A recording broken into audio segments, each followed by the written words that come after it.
अखिलेश, इस वक्त एक बड़ी खबर आ रही है जो कि मेरे पास है। पठानकोट एयरबेस पर हुए आतंकवादी हमले में एनआईए ने, नेशनल इन्वेस्टिगेटिव एजेंसी ने चार्जशीट दाखिल कर दी है और इस चार्जशीट में जैश ए मोहम्मद के मुखिया मसूद अजहर, उसके भाई रऊफ असगर के अलावा 2 और पाकिस्तानी आतंकियों के नाम हैं इस चार्जशीट में। और पठानकोट में एयरबेस पर हमला करने वाले सभी 4 आतंकी मार गिराए गए थे। आपको बता दें, पठानकोट हमले में एनआईए ने चार्जशीट दाखिल की है और आतंकी मसूद अजहर का नाम इसमें शामिल है।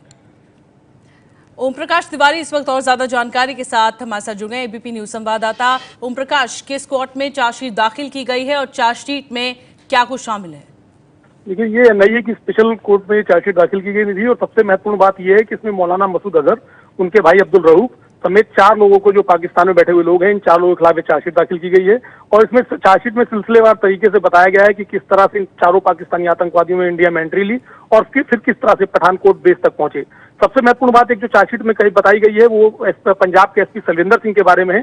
चार्जशीट में स्पष्ट तौर पर लिखा है कि जब पहली गाड़ी इन 4 आतंकवादियों ने किसी दूसरे शख्स की, इकरार सिंह नाम के ड्राइवर की पकड़ी थी और उसके बाद जब वो गाड़ी उन्होंने ब्लास्ट कर दी थी, तो उसके बाद उस गाड़ी के बाद दूसरे व्हीकल का वेट कर रहे थे। इतने में एक गाड़ी वहां पर आई जिसमें एसपी सलविंदर सिंह, उनका कुक और उनका ड्राइवर राजेश वर्मा उनका दोस्त राजेश वर्मा बैठा हुआ था।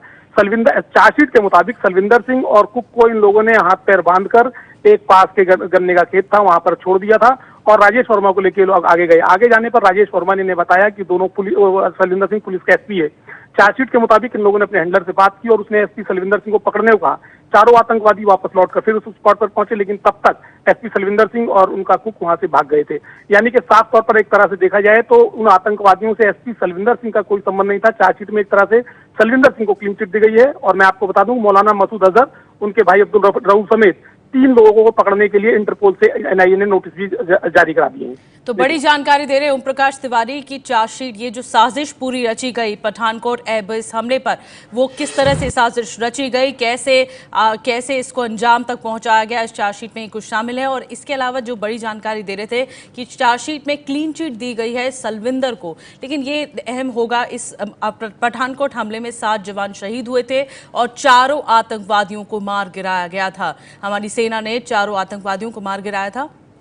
बड़ी बातें क्या रही पठानकोट हमले की और चार्जशीट जो दाखिल की गई उसमें? पठानकोट हमले में एनआईए ने चार्जशीट दाखिल की है मोहाली की विशेष अदालत में। 2 जनवरी को पंजाब के पठानकोट में एयरबेस पर आतंकियों ने हमला किया था। आतंकवादी हमला था, बड़ा आतंकवादी हमला, और इस हमले में 7 जवान हमारे शहीद हुए थे। 4 आतंकियों को हमारी सेना ने मार गिराया था। 4 आतंकी मारे गए थे। इस हमले में 7 जवान शहीद हुए थे और 4 आतंकियों को मार गिराया गया था। और चार्जशीट में एनआईए ने ये सब शामिल किया है कि किस तरह से साजिश रची गई थी, कैसे आतंकी पठानकोट एयरबेस तक पहुंचे थे और इस हमले को अंजाम दिया था।